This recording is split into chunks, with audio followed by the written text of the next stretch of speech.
webinar series of our Committee on the Present Danger, China, in which we explore the cumulative effects as well as some of the specific details of China's unrestricted warfare against America. We are going to be talking today about the anniversary of the Tiananmen Square massacre, which occurred 37 years ago this week. And we're going to talk in particular about not just the horror that massacre of tens of thousands of Chinese citizens by their government, what that represented. We're going to talk as well about how the United States government under President George H.W. Bush responded to this epic crime against humanity. Well, the short form of it is that President Bush sent his national security advisor to Beijing to meet with and, well, I would say kowtow to Deng Xiaoping, the man at the time, the General Secretary of the Chinese Communist Party, who was ultimately responsible for the order to murder en masse unarmed, innocent citizens of his country, both in Tiananmen Square, where they were demonstrating for a protracted period of time, and in the course of which they had erected a kind of homage to our Statue of Liberty, but also elsewhere across China. The brutality of that crime, as well as the extent of it, did not dissuade President Bush, who had been the ambassador to China. I think it'd be fair to say was an old friend of China, a phrase the Communist Party uses to describe those who are, well, captured elites. President Bush's message through General Scowcroft was pretty straightforward. We, of course, don't like what was done in connection with the murder of innocent Chinese, but we're not going to let it interfere with business as usual. Well, that episode helped to propel to new heights what had been pretty much the leitmotif of the opening to China going back to 1972, when first Henry Kissinger and then his boss, Richard Nixon, made their own pilgrimages to Beijing and began a process justified at the time in the Cold War by the need to play the China card against the Soviet Union, of engaging in a very comprehensive way to help build up the Chinese in both commercial and military ways. And that process, begun back in 1972, again, became a floor for what then assumed epic proportions during the post-Tiananmen period, especially under Bill Clinton. We're going to talk about what that looked like. It might be called the embrace of the Chinese Communist Party, with some of the best experts of our Committee on the Present Danger, China and its allies. In the course of this program, we're going to talk about what that entailed and what it precipitated in terms of, among other things, the immense buildup of China's military capabilities, as well as its economic competitiveness and ultimately threat to the United States of America. To begin, as we often do in these webinars, we are going to take stock with one of our most acclaimed, most accomplished intelligence professionals, Captain James Fennell, United States Navy, retired. He served, among other things, as the Chief of Intelligence and Information Operations in the U.S. Pacific Fleet. Since taking off his uniform, he has remained very active in raising the alarm about the Chinese Communist Party, the threat that it poses to us, particularly the emergence of the People's Liberation Army as a menace to not only Taiwan, but to us and freedom-loving people everywhere. I had a chance to speak with Captain Fennell as part of an interview I'd conducted with him the other day on our program, Securing America. You can find it at Real America's Voice. He kindly gave us permission to excerpt part of it for the purpose of contributing to this webinar, and we are delighted to be able to do so. Now, I want to do that with one further recognition. Captain Fennell and our colleague, Dr. Bradley Thayer, co-authored an incredibly important and very relevant book entitled Embracing Communist China, America's Greatest Strategic Failure. We'll find out why right now. What happened in 1989 reverberates through to today, because it should have been an event where, you know, Nixon and Kissinger went to China in 1971, and Jimmy Carter formally switched recognition from Taipei in Taiwan to Beijing and the People's Republic of China. So from 1979 on, you could say, well, we thought that, you know, China was weak. China was, but had access to the weak underbelly of the Soviet Union, who we were in a death match with, a death struggle, to see who was going to win. As President Reagan said, we win, you die, essentially, to the Soviets. We're not going to treat them as we're not going to have detente with them. We have to defeat them. So, we were engaging with them. And you could say, well, right, in 79, maybe that made some sense. And we did it for a decade.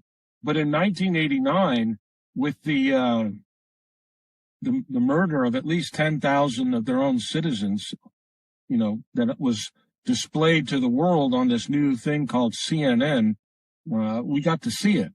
We got to see the tank man. We got to see the carnage. We got to see the democracy statue that the students just wanted to have the ability to express their own feelings.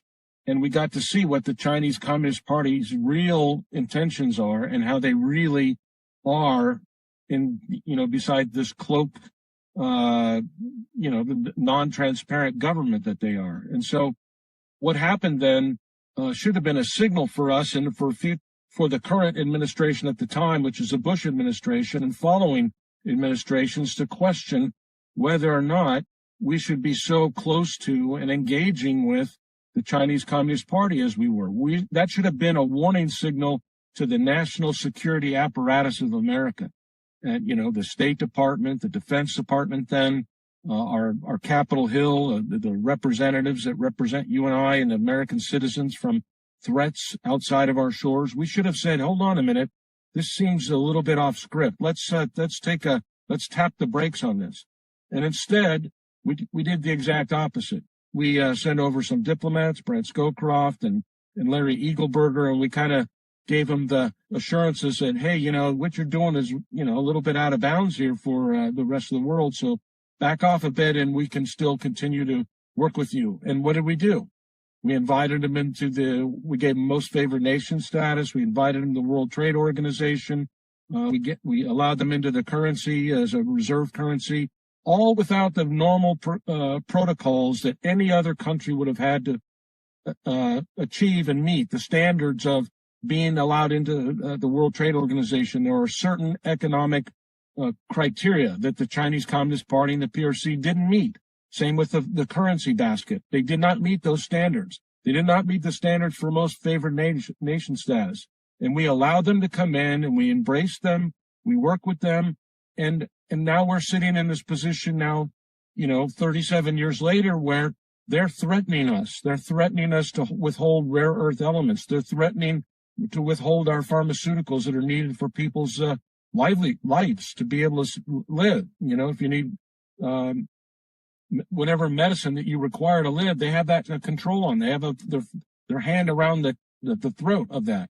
And the rare earth elements I mentioned, they're using their military to threaten us in the South China Sea and the East China Sea, threaten our allies, friends in Japan, the Philippines, Taiwan, all over. Australia's, when their ships are up transiting around, they get threatened. Canadians get threatened. So China is a bad actor on the world stage.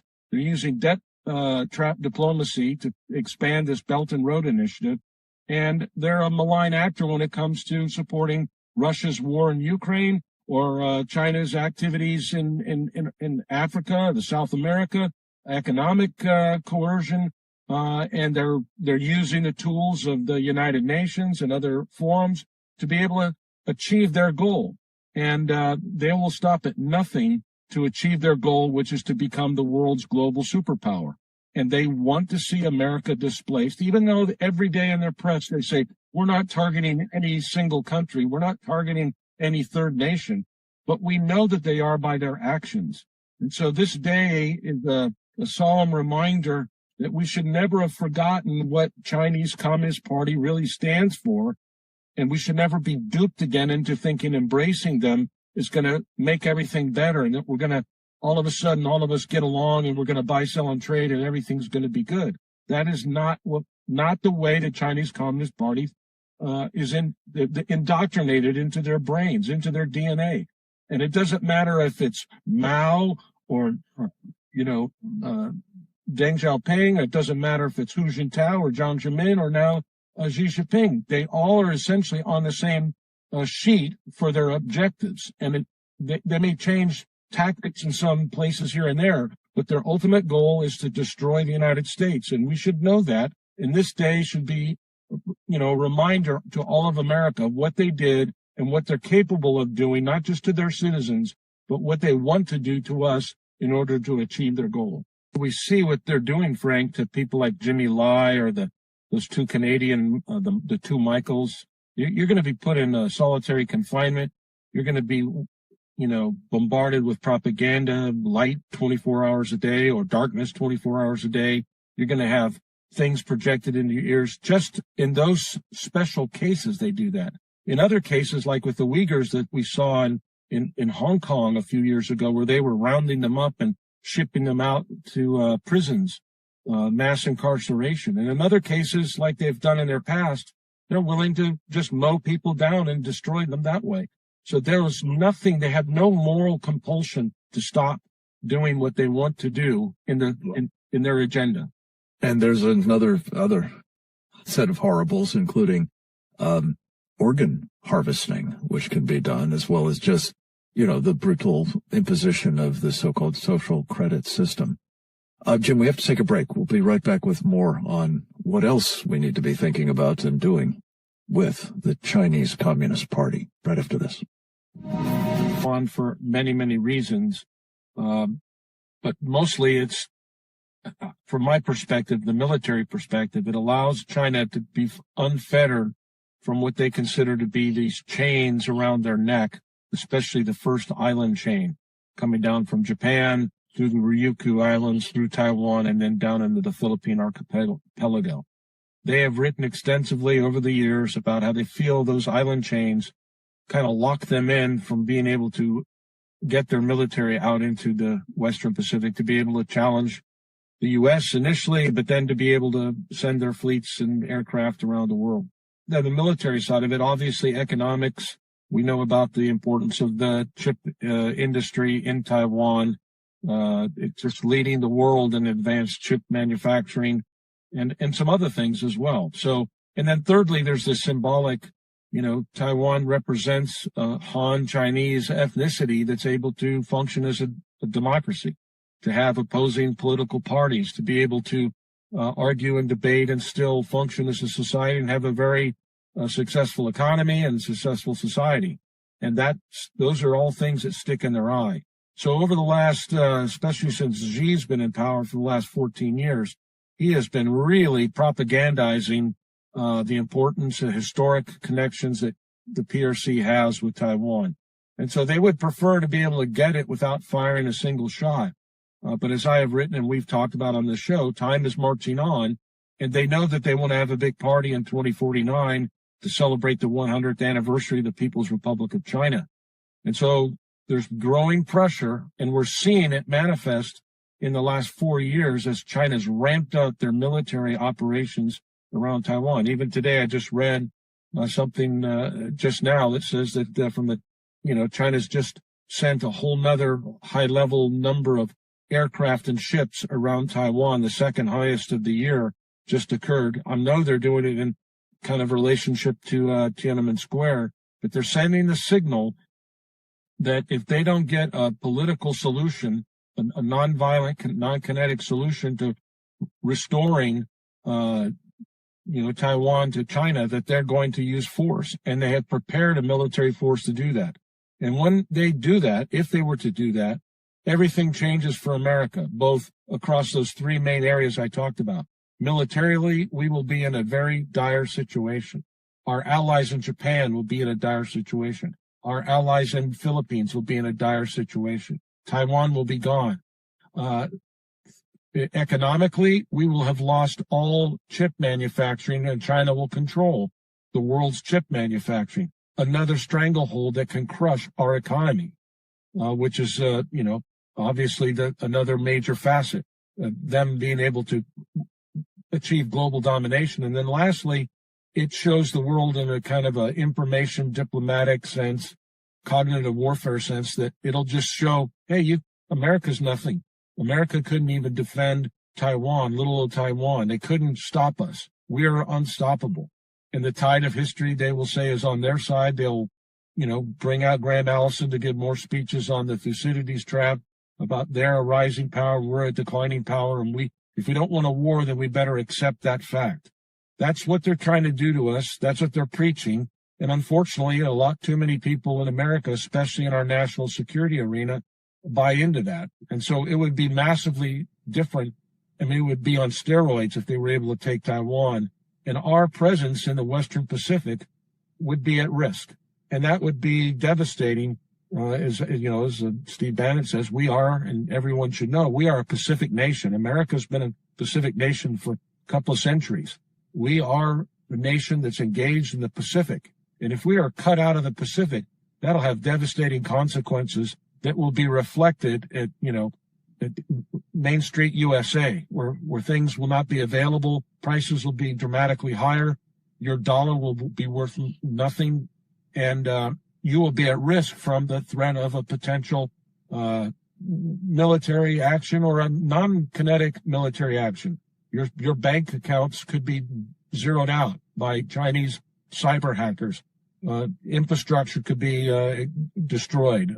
We could have power outages, the likes that we've seen in Venezuela or elsewhere. Thank you, Captain Fennell. As always, your insights are tremendously appreciated, especially in the synthesizing that you do of these various dimensions of the threat we face from China and how it has been enabled by what the Chinese call captured elites in the United States. We're going to get another take on this from another of our intelligence professionals. That would be Charles Sam Faddis. Sam is a man who has served undercover as an intelligence clandestine service operative of the CIA in some of the most dangerous places in the world. He has some profoundly important life experiences that we found very important to the work of our Committee on the Present Danger, of which he is also, as with Captain Fennell, a very important member. We're going to take stock with him through another video contribution from another edition of our Securing America program.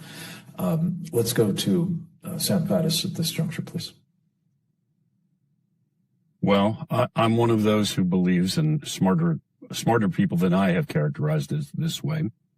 The greatest single strategic mistake the United States ever made in its history. Self-inflicted one was our decision to embrace the CCP entangle ourselves economically with the communist Chinese. As I've said many times, it was sold to the American people as we're going to liberalize and democratize them. I quite frankly am not convinced that anybody ever really believed that, and that wasn't just an effective marketing technique. But the bottom line is the evidence is clearly in, right? The jury has come in on that. Obviously, that didn't work. We didn't make them more liberal or more democratic or soften them.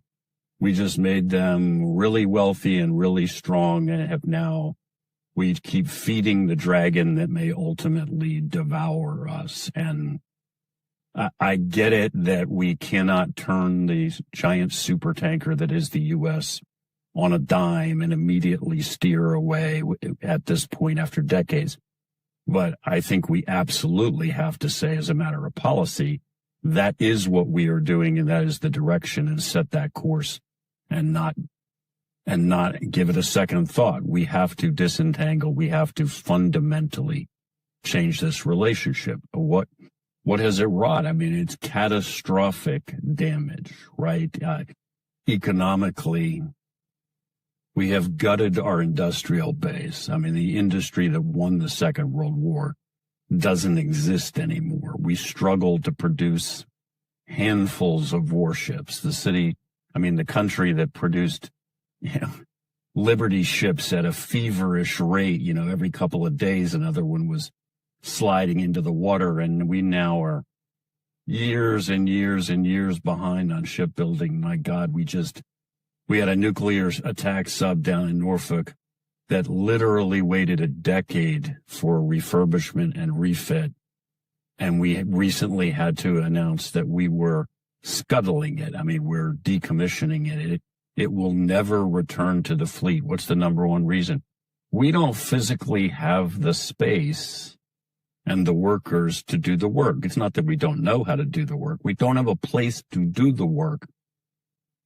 That's how bad it is. On the Intel side, which is obviously closer to my old line of work, I was struck recently because I'm reading finally in its entirety the Venona papers, which is essentially a pretty lengthy book that goes through all of the now declassified, decrypted communications regarding the Soviet espionage activity on our soil, particularly in the run-up to the Second World War, but then to some extent afterward, right? And when you read the Venona papers, you're just struck by the fact that, literally you had Soviet spies on the streets of Washington fighting over who got to recruit the next American government official. They would literally be trying to recruit one guy, and the guy would say, well, but somebody else already propositioned to me. I mean, this sounds like a Woody Allen movie or something. And then they'd all three have to get together and realize that the Russians had so many guys running around on the streets in D.C., they had lost track of who was recruiting whom, and they were fighting over who to recruit. And these are not guys on the sidewalk. These are senior State Department officials. I mean, they had penetrated us 50 ways from Sunday. Of course, they had crawled inside the Manhattan Project. And as I was reading it, I'm thinking, the Russians are pikers. Man, that's nothing compared to the way the Chinese are. I mean, you every once in a while somebody focuses on Eric Swalwell or somebody like that's an espionage case. You're like, okay, but that's not the question. That Swalwell was recruited by the Chinese, apparently. The question is, how many Eric Swalwells are there in Congress? Can you even count them? I mean, and down to the level of mayors and state legislators. And these are just these are formal recruitments in the intel sense. They're getting paid and being run as assets. Then we move on to what you referenced in your question, which is, okay, but for every one of those guys, how many American billionaires at this point have chosen a side, and they're not necessarily being paid directly in the sense of run as assets by the Chinese, but they picked a side and they picked the Chinese, and they're in bed with the Chinese now. I mean, Larry Fink and company, I mean, they have taken our money and made the Chinese powerful, and they're making a boatload of cash. And in the meantime, they're getting filthy rich. And I presume on some level, they're intelligent enough to understand that at the end of the day, this turns out very badly for the United States. But I guess they figure, well, probably not in my lifetime in any way they like me. So, I mean, this is self-destructive behavior. I mean, that's where we are. We are destroying ourselves as a nation. And the obvious, as I said at the beginning, the obvious answer here is a fundamental change in our policy. Steer away from these guys and back toward treating them the way we treated the Soviet Union during the whole. Sam, let me just ask you to add, that was fabulous, one other piece to all of this, and that is what this enabling has translated into in terms of just sheer military threat to our country as well. Yeah, well, I mean, massive, right? I mean, look, the immediate flash, let's just pick an example. The immediate flashpoint is Taiwan, obviously. Chinese have been about as transparently obvious as you can be about that. They look at it the same way they looked at Tibet, which doesn't really exist as an independent entity anymore. They are locked and loaded, and every day they're adding to their arsenal. So anybody who doesn't understand that we are perilously close to not being able to protect Taiwan, or maybe we already tipped over that edge, is not tracking the realm. I mean, we are right there where the Chinese could, in fact, invade, and we can't stop them. And it's not just Taiwan, not that that's not catastrophic enough, because if you look at the economic implications of Taiwan falling, you crash the world economy. But the rest of East Asia and the whole world watches Taiwan being taken. What does that mean for the South Koreans, the Japanese, everybody in Southeast Asia, everywhere? And obviously, potentially at some point, the Taiwanese make the calculation and just decide, you know, we're not going down with the ship, and they take the Hong Kong solution. They say, yeah, we'll submit and spare the destruction of the island being destroyed. It's absolutely chilling, and I think your admonitions, of course, are absolutely dead on. What I guess I'd just conclude this particular, part of our conversation with Sam is this treason?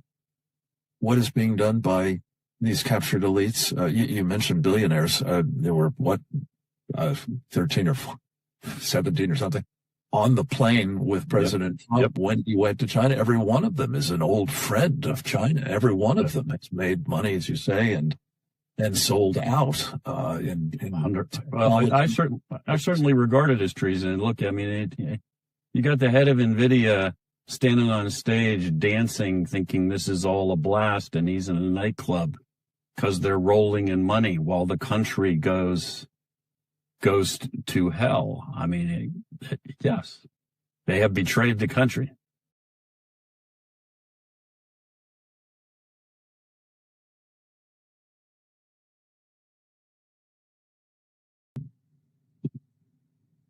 Apologies. Well, that puts a fine point on it, doesn't it? And to hear a little bit of good news about what might now be our response to this veil of tears. I should have said that Sam, by the way, is the proprietor of a wonderful online resource and magazine, which you can find at andmagazine.substack.com. Our next presenter, also an important member of our Committee on the Present Danger China, Rod Martin, is the proprietor as well of a very, very important resource online called the Rod Martin Report. You can find it at rodmartin.org. Rod is a highly successful entrepreneur and investor, going back to time with the PayPal mafia. He is also, I'm very pleased to say, the chairman of the board of our Institute for the American Future, which sponsors the Committee on the Present Danger of China and makes possible, among other things, this very important series. Rod, thank you for joining us. You and I spoke yesterday on our Securing America show, and you went through a very, very thoughtful, characteristically thoughtful, but also very insightful essay that you posted at rodmartin.org about what Secretary of the Treasury Scott Bessent is doing at the moment as part, we hope, of a larger Trump strategy for pushing back on the Chinese and trying to offset the damage that's been done, as we've just been hearing from Captain Fidel and Sam Faddis. Over to you, sir.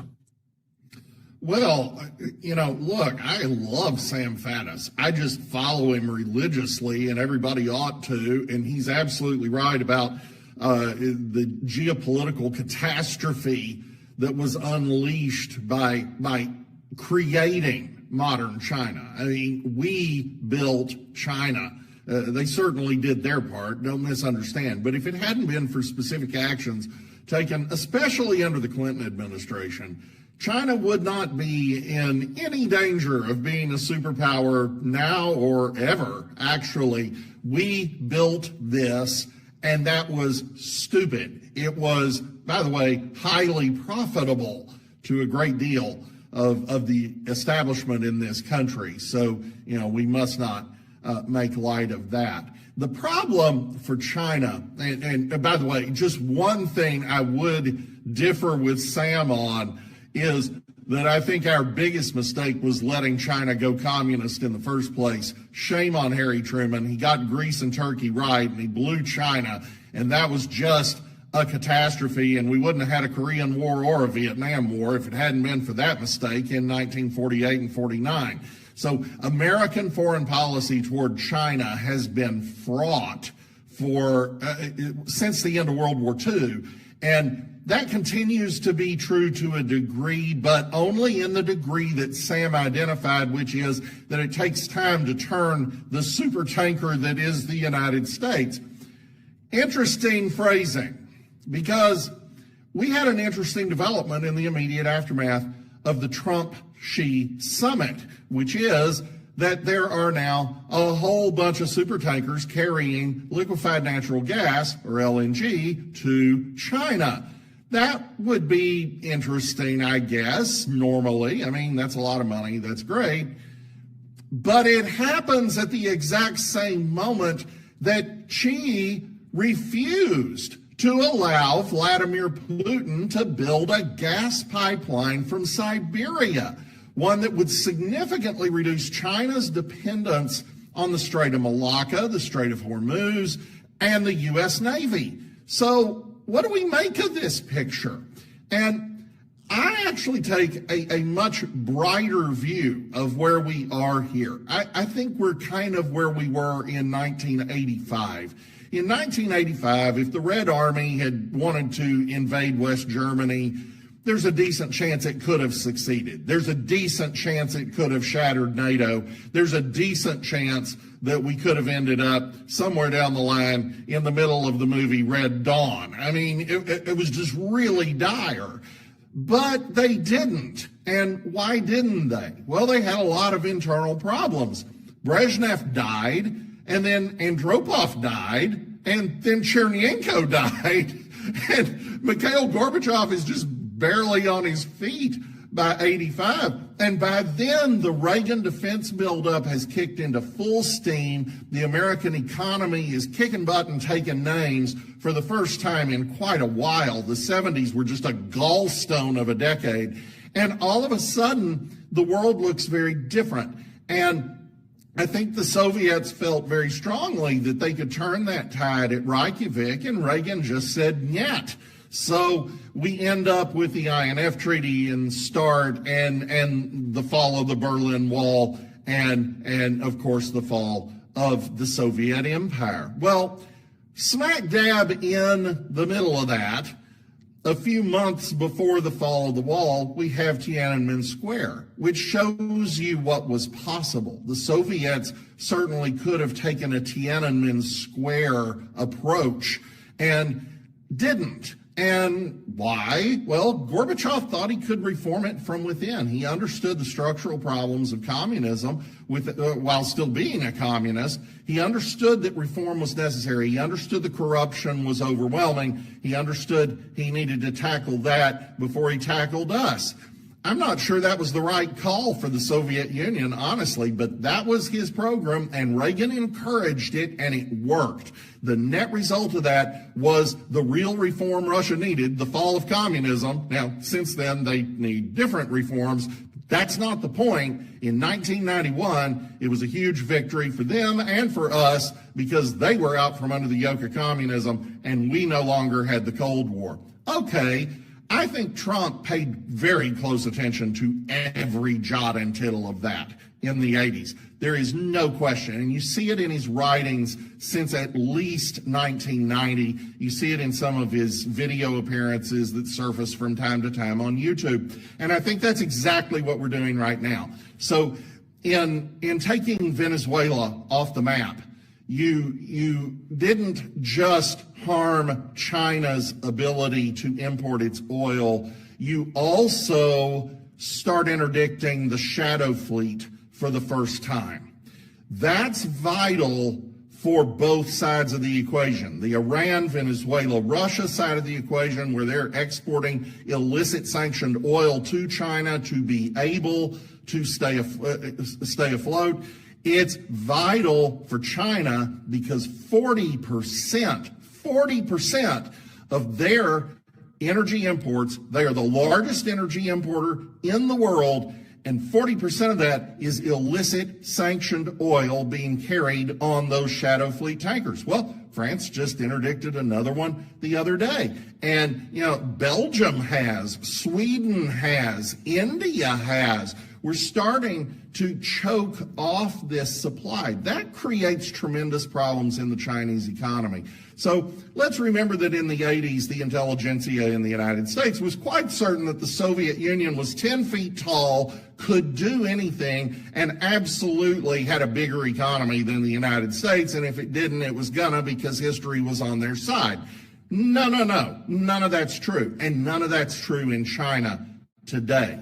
The truth is, China's entire export policy is an effort to export its deflation and unemployment problems to the rest of the world. Because China may look capitalist, but don't kid yourself. There's a party apparatchik in every boardroom telling these so-called private companies exactly what they may and may not do.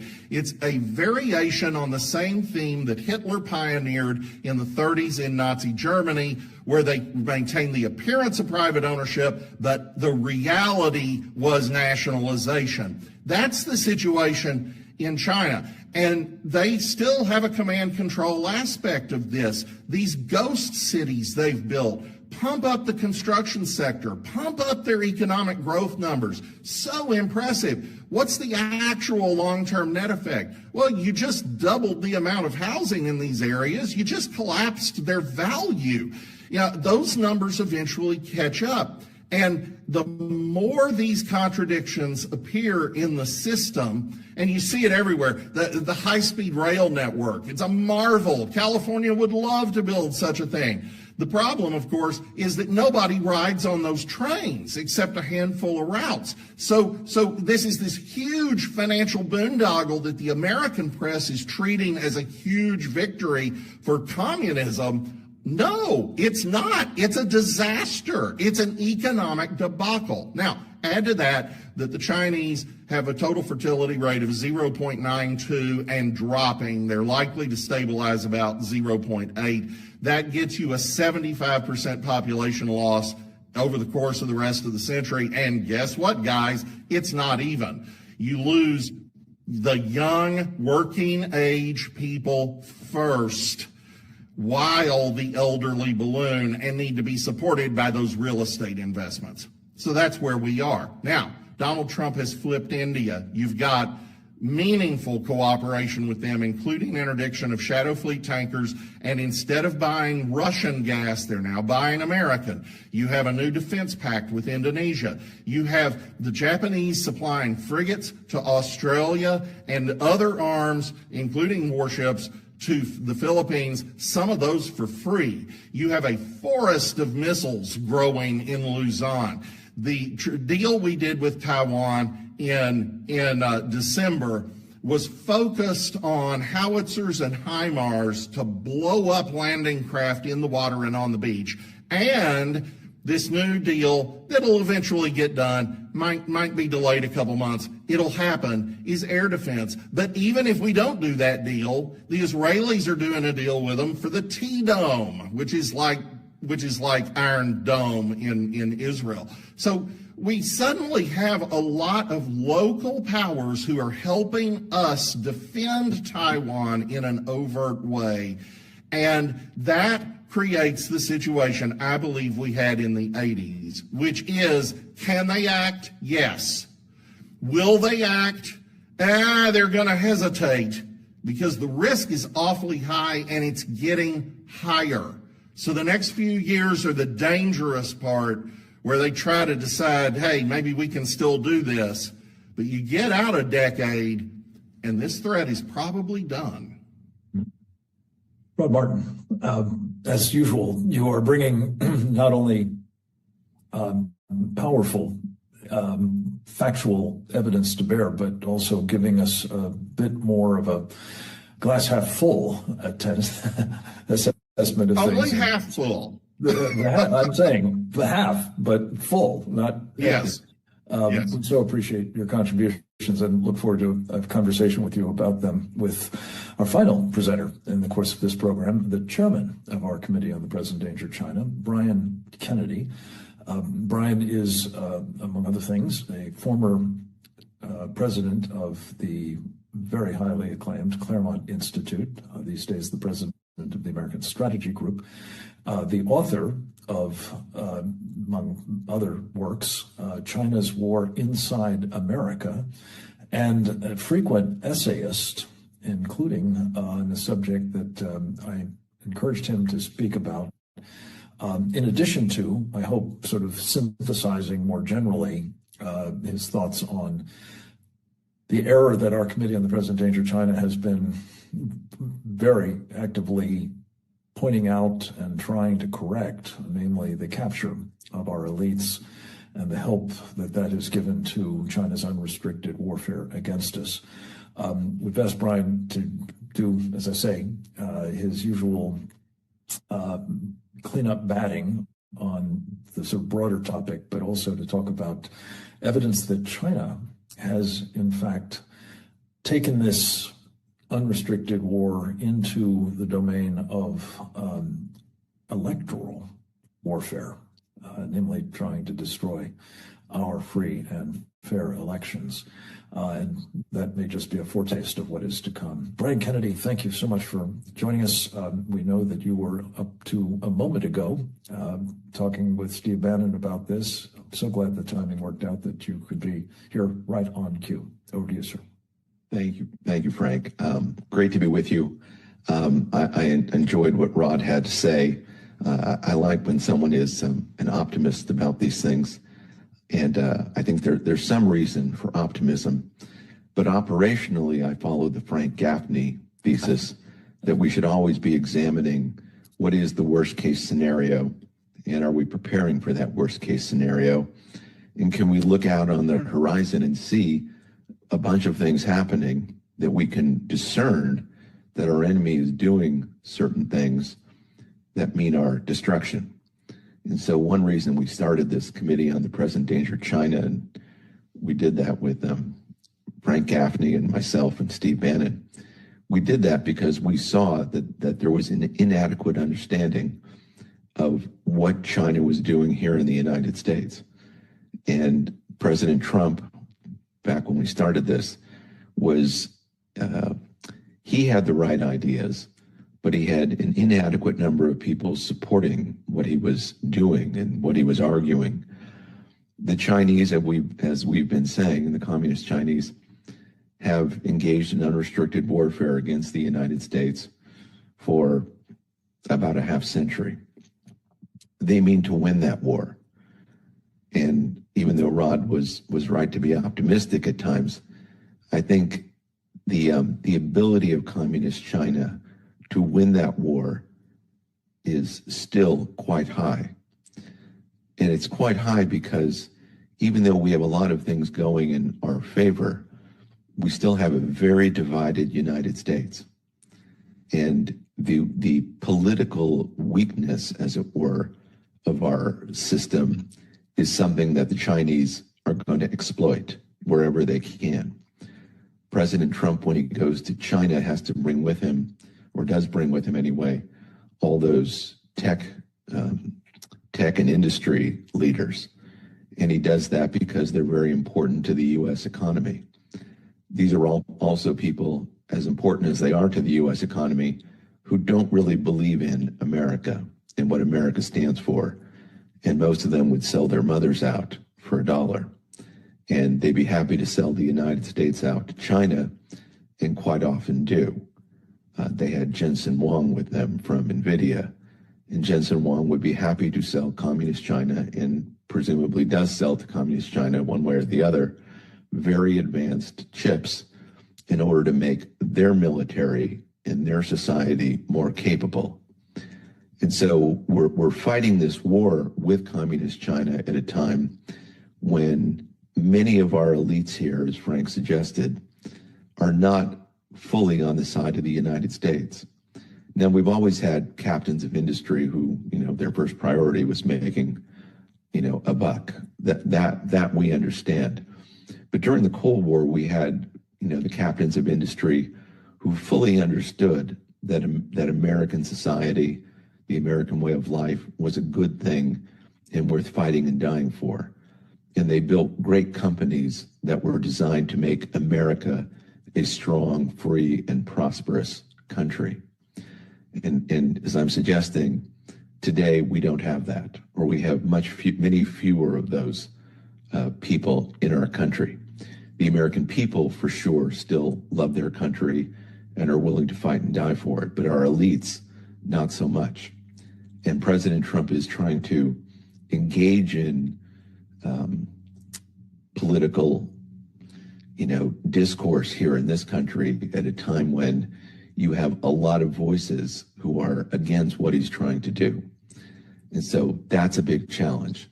This piece I've written for Real Clear Politics that I talked about today on the War Room was really about trying to understand whether we can have fair elections today in a time where communist China is engaged in this political war against us.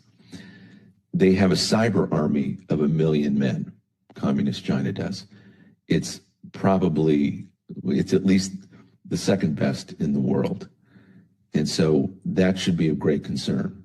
We now have artificial intelligence as well to worry about.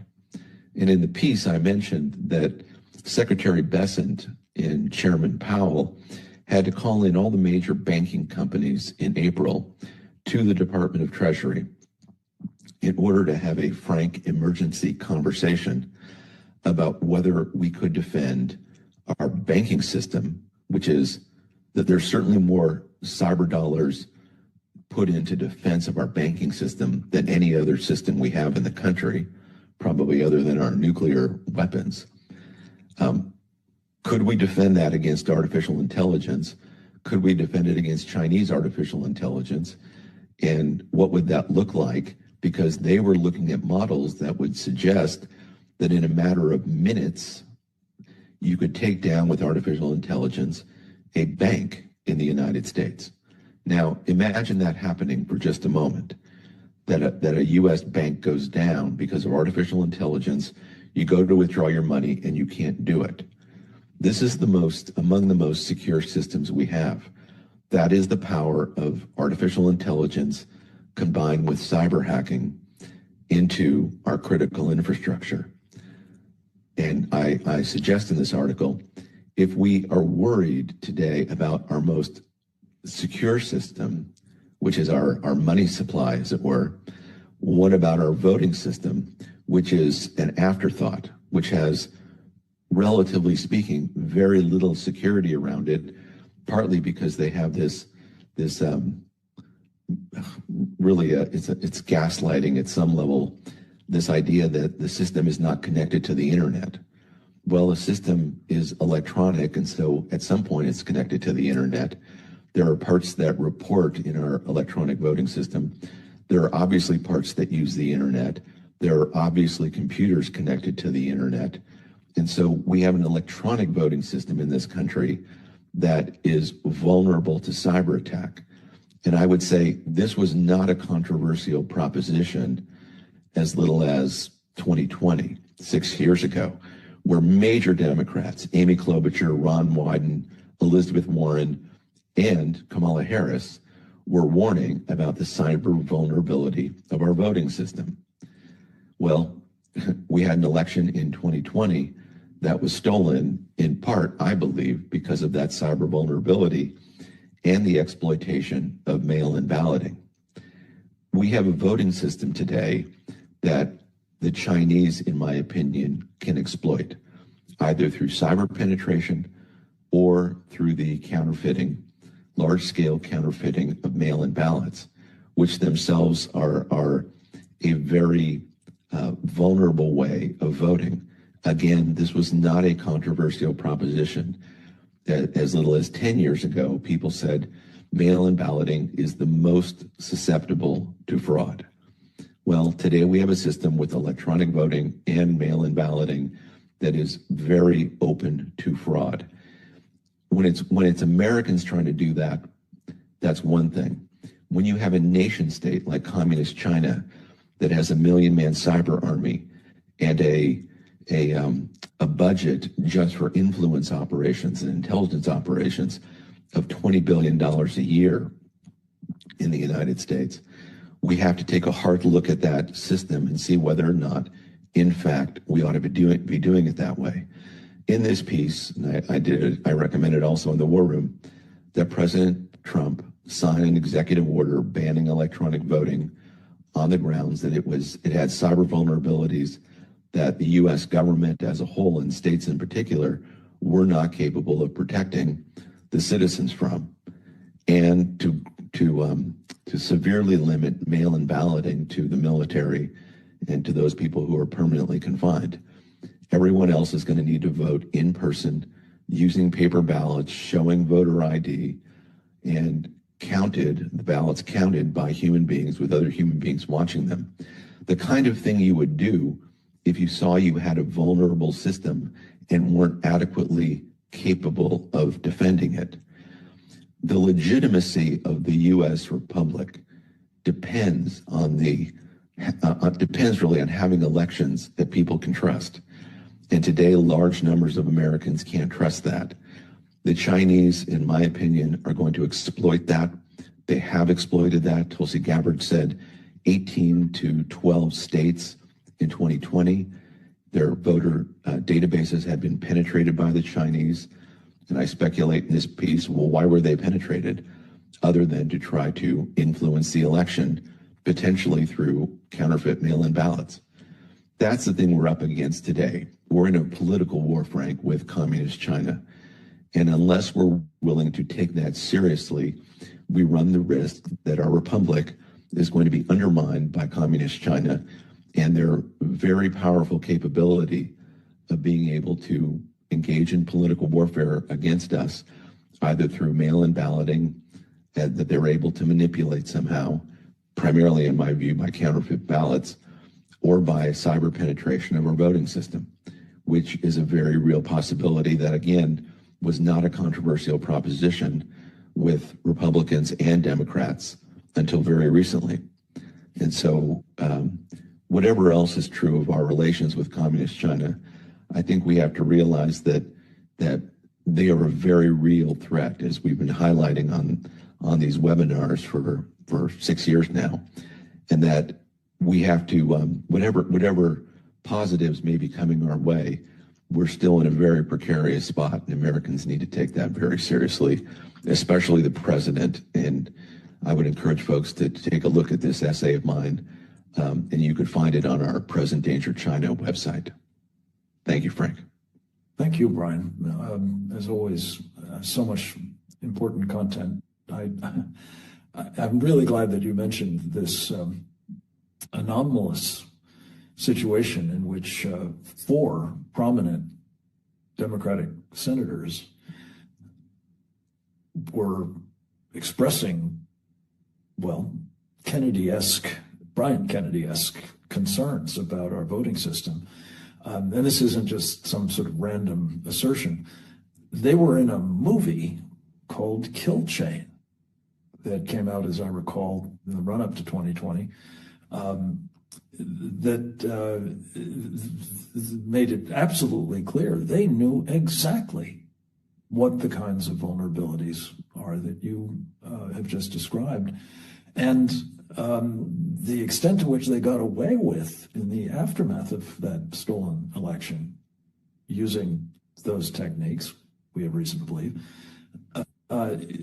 as though that video, evidence didn't exist, is one of the most outrageous acts of, well, not just hypocrisy, but also malfeasance on the part of the press, who didn't, connect the dots. So we have 2 men standing. I'm delighted to say 2 of our best, and having staked out somewhat different views on at least the overall trajectory of the war we're in. And Brian, thank you so much for making pointedly clear that among the elements of the unrestricted warfare of China, which of course is a phrase that was given to what they are doing by 2 colonels in the People's Liberation Army back in 1999, when they laid out this litany of lines of attack. And one of them was political warfare. Others of them, by the way, included not only economic warfare and various kinds of deindustrialization and so on, but biological warfare, very much like what we saw with COVID, and chemical warfare, very much like what we've been seeing with fentanyl, and a whole new, by the way, class of even more potent and more deadly opioids, synthetic opioids called nitazenes. These guys are at it across the broadest front. That's what we try to document in this program. And I just want to say thank you to both of you for contributing to so many of these programs and so helpfully. But could I just ask you both to take on this specific question, which I put to Sam Faddis.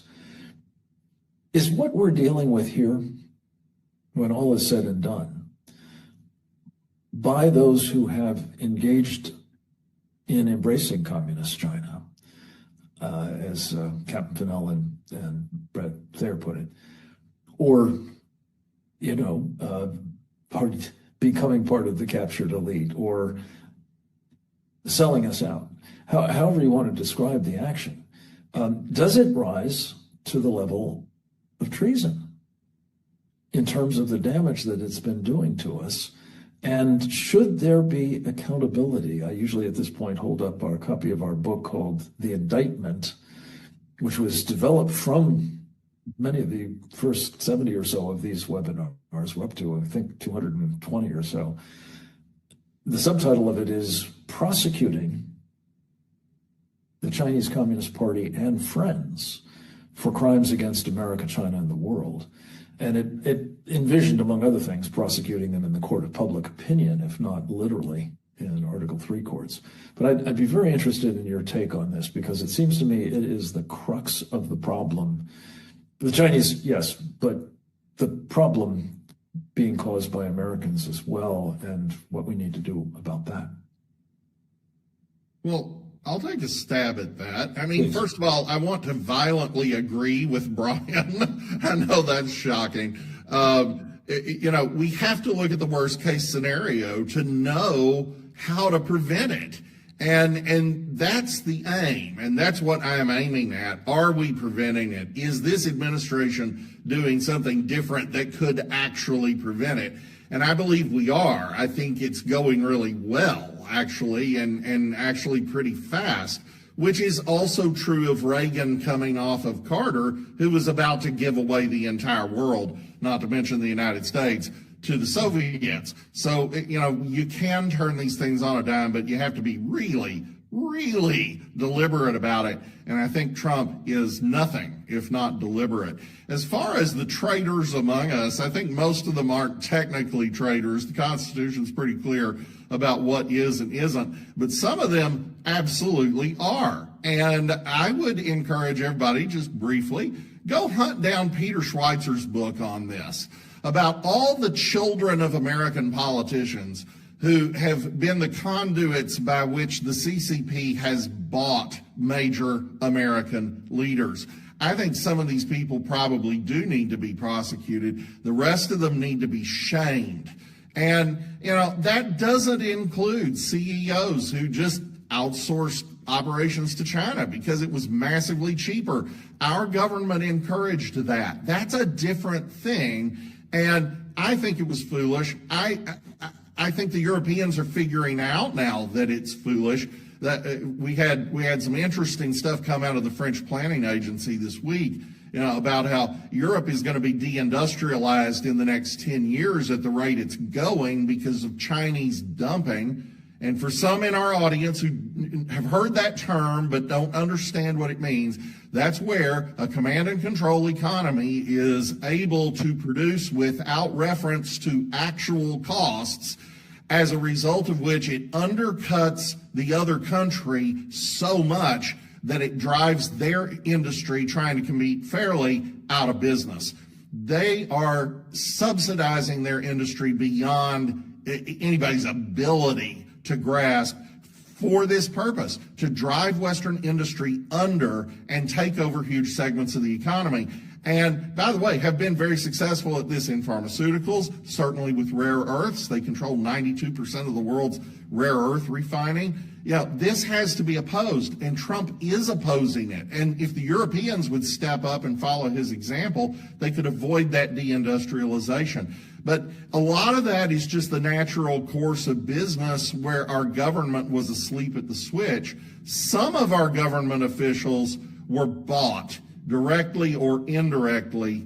Peter Schweizer has a roadmap, and I would hope Kash Patel is following it. Amen. Brian? Yeah, no, it's a very interesting question, Frank, whether they're actually traitors or not. And I agree with Rod that probably legally they're not. Morally, yes, they are. Morally, they're turning this country over to communist China. How many people do you know who think in the business world, well, communist China is the future? There are 1.4 billion people, they say. I'm not sure that number is real or not, but they have 1.4 billion people. They're the future economically of the world. We have to find our place within that framework that they, the Chinese, designed. A large number of people in the business community think that. A lot of people in the political world think that.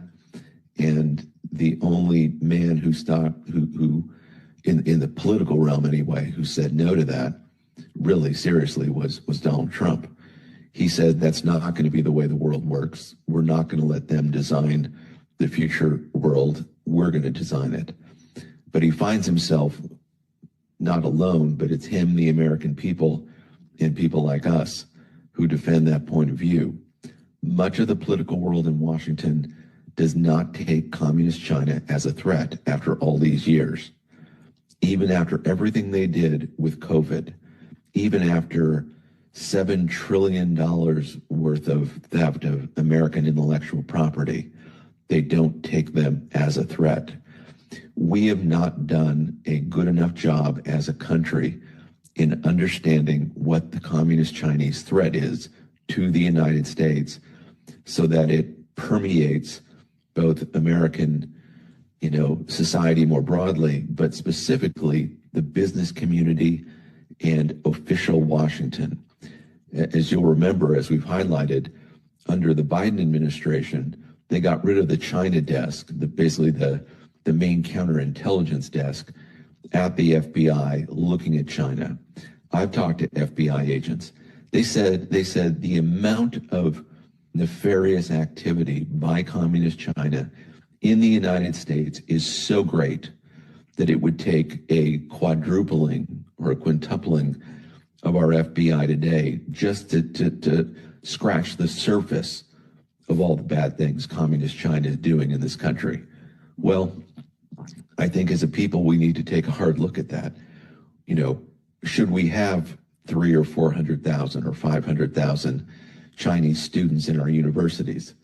They may spend $40 billion on an education here, but they're part of a network that steals $7 trillion, you know, over the last decade of American intellectual property, about $700 billion a year annually. That's a pretty good return on investment. Again, they have their cyber army that they're able to use for the theft of American intellectual property. Are we going to sit by and let that happen, or are we going to take this seriously? That really is the job of the committee, Frank, and I think that we can't really expect that we're not going to have captains of industry who are going to exploit that until we take this more seriously as a people from the president on down. Thankfully, we have a president today, but I'm still worried about the FBI and other parts of our counterintelligence establishment that should be going after communist China and explaining to the American people just the seriousness of all this. Well, I certainly agree with that, Brian. The risk of doubling down, I just checked on, a Google search, and it turns out that treason is the only crime that is specifically defined by the Constitution in Article 3, Section 3. And it specifically describes, as evidence of that crime, levying war, waging armed uprisings against the United States, and secondly, providing aid and comfort, which goes on to be described as giving material support, intelligence, or assistance to a declared enemy of the United States. Now, I don't know if that's the exact language in the Constitution, but this is what the search turned up. And I'll just say that China has, as we've documented on this program endlessly, declared war on the United States, declared a people's war. And that doesn't even take into account the preceding, unrestricted warfare activity. This is an open statement that appeared in May of 2019 in the pages of People's Daily, the largest Chinese propaganda outlet by far. And it said, they were now in a state of people's war, meaning total, all of society war against the United States. If that doesn't constitute a declaration of war, whether we ignore it or not, I don't know what does. And those who are providing material support, and, there's any number of ways. Some have, been somewhat innocuous, I guess one might say, or some just, trying to make a buck by using cheap Chinese slave labor, for example, as I think you pointed out, Rod. But let's face it, the transfer of intellectual property, the willing, voluntary transfer of intellectual property, notably by outfits like Sequoia Capital, as well as, various American conglomerates, the transfer of American wealth from Wall Street, clients' accounts, many of them public pension funds or mutual funds or the investment funds of, people saving for college or whatever. These have, in the words of Captain Fennell and Sam Faddis, materially increased the threat that we're facing. It will translate into the murder by the Chinese Communist Party if they do go to war with us, or maybe with our allies and we get pulled into it. It will translate into American enabling of the murder of possibly large numbers of American servicemen and women. That does seem to me to rise to the crime of treason.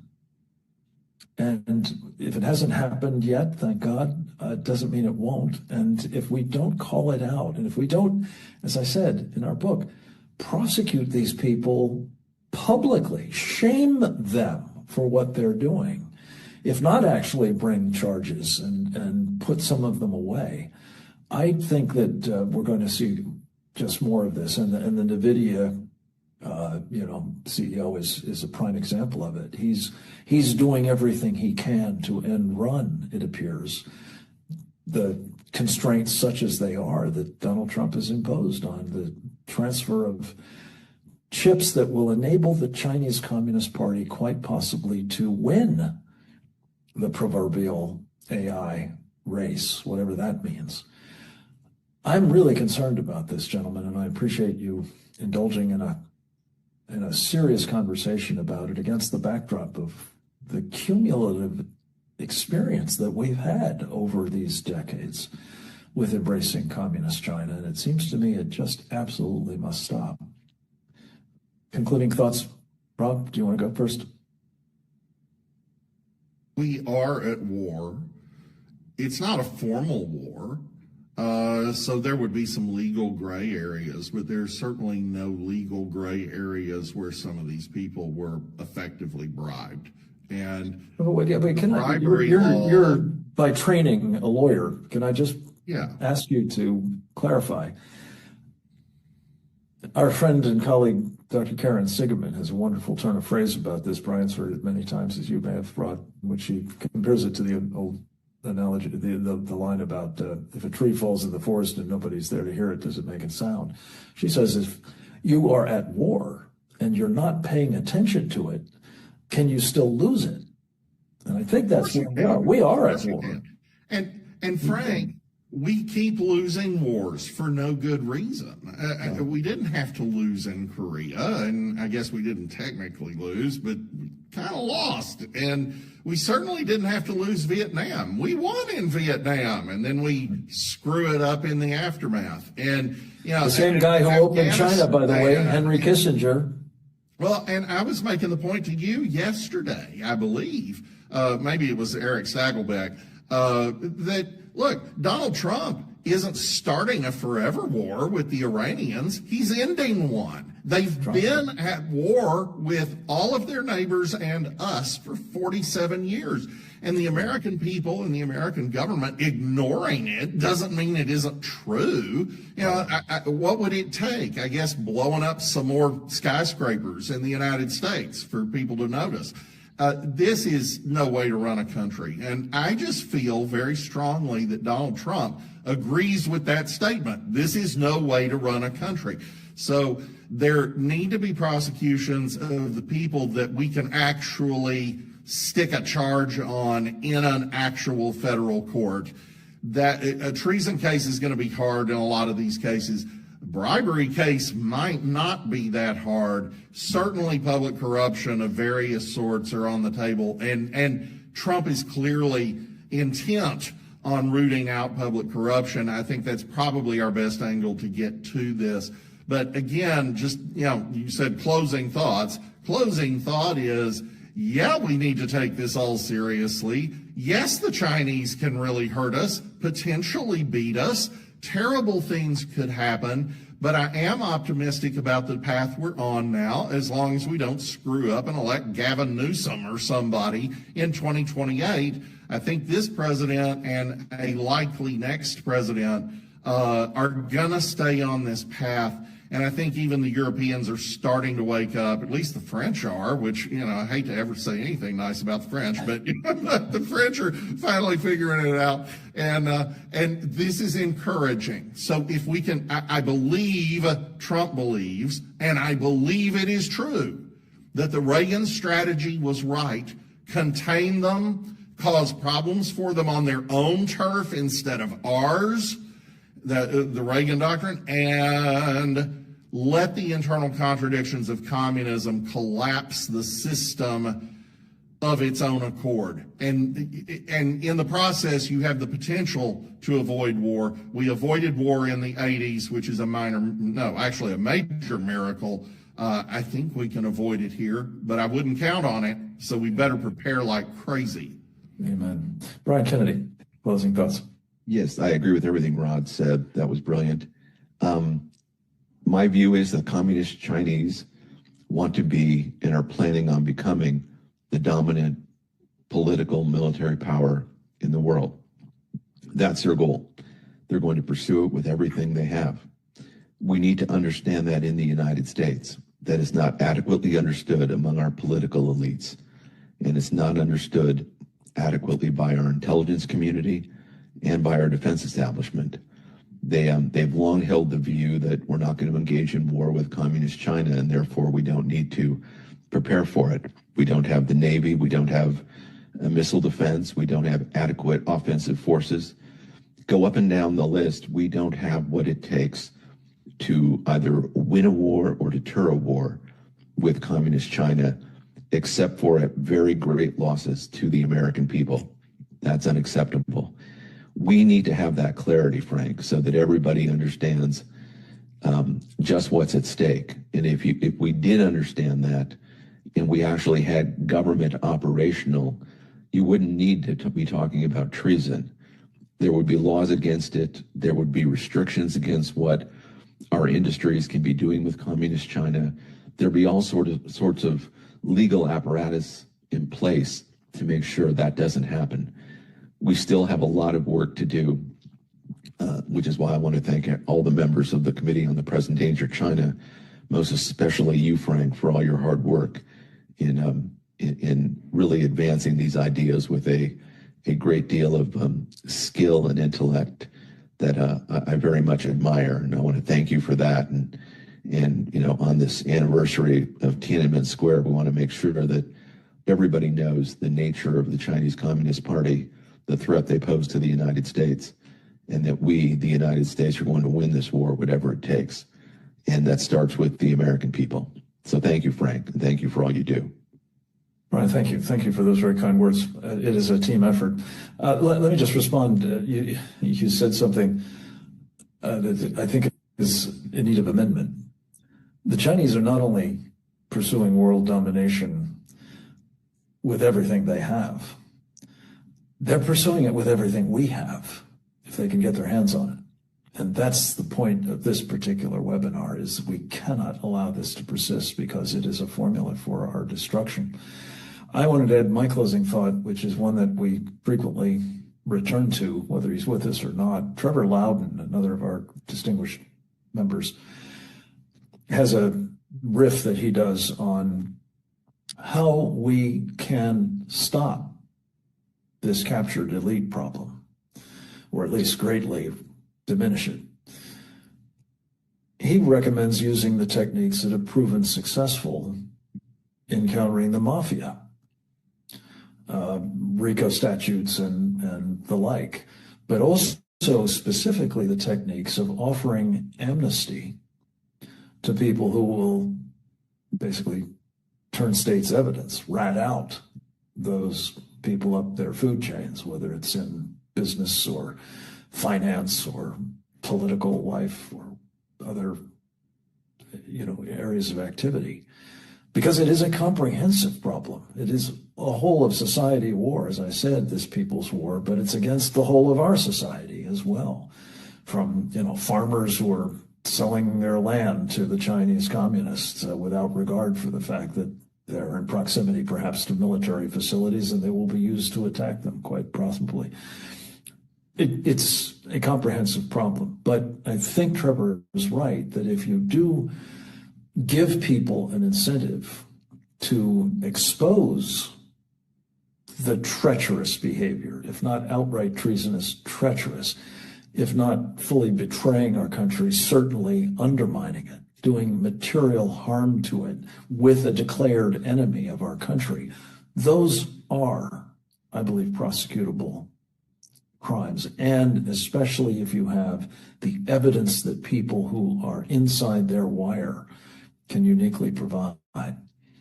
So, and Trevor makes the point that you don't need to roll them all up. You need to make some examples. And I think this goes to something you were saying too, Rod. Demonstrate that there are real costs to this kind of misconduct. And yes, Brian, you do need to tighten up laws in some respects. Most especially, you need to overcome the fact that Wall Street, which has probably one of the most powerful lobbies in the country, if only because it's got so much of our money to throw at it, these guys keep prohibiting it from being illegal to put money into China, our money into China. And even when the President of the United States in February of 2025, shortly after coming to office, promulgated a formal policy. It was called the America First Investment Policy. And it explicitly said, we are not going to be investing in Chinese companies, particularly those involved in enhancing the threat we face from the Chinese Communist Party. Well, interestingly enough, that policy was never formally executed. It's on the books. You can find it if you go to the White House, website, but you have to look around for it. But it has not been enforced. And it's high time that that be done, because the practice of embracing communist China is a formula for our doom, and we can no longer indulge in it. And making examples of those who persist in it, even though it is obviously no longer the case that it's in America's interest, even though it is now obviously in the case that it will cost us lives. And it may not just be, by the way, folks, men and women in uniform. It could be the rest of us. If the war comes to America, as I fear it will, Brian Kennedy has said on this program as many times, there may be as many as 200,000 Chinese soldiers inside the United States of America at this moment, thanks to Joe Biden's open borders and the Chinese taking advantage of it. Remember what 19 amateurs did to our country, did to our people, did to our economy on September 11th? Imagine if there are hundreds, to say nothing of thousands, to say nothing of tens, let alone hundreds of thousands of Chinese soldiers, trained special forces in all likelihood, inside our wire. This is a formula for disaster, folks. We need, in short, your help in taking the work of the Committee on the Present Danger of China. It's all very accessible at presentdangerchina.org. The body of these webinars, I think they've been extraordinarily illuminating, most especially this one. But we need your help, making sure that people who are responsible for securing our country are held accountable for ending the embrace of communist China, the Chinese Communist Party specifically. I hope this program will equip you to do that. I hope you will share it widely with your circles of influence and those who represent you especially, and that you will do it as a matter of the utmost urgency, because the hour is very late. So I want to thank all of our colleagues, again, for marvelous contributions. Captain James Fennell, Sam Faddis, Rod Martin, Brian Kennedy, and needless to say, Oleg Atbashin, who makes all of these things come together beautifully. We're deeply grateful to them, and Justin Johnson, our producer at Securing America, for his help as well. But most especially, we're looking to you for your help, and I hope you will provide it in the days to come. God bless you. Over and out.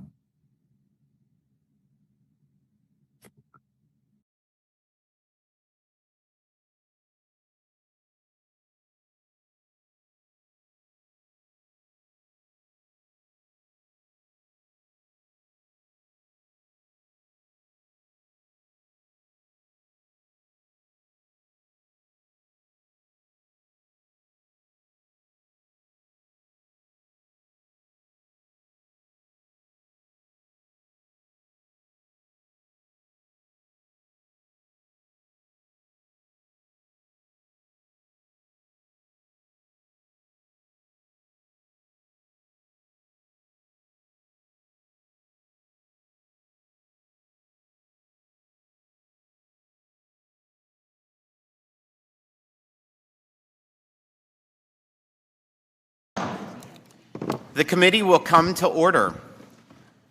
Welcome back, Secretary Besant, to the best committee in all of Congress, the Ways and Means Committee. Since you last came before this committee, the average American has more money in their pocket from the working family's tax cuts. This filing season,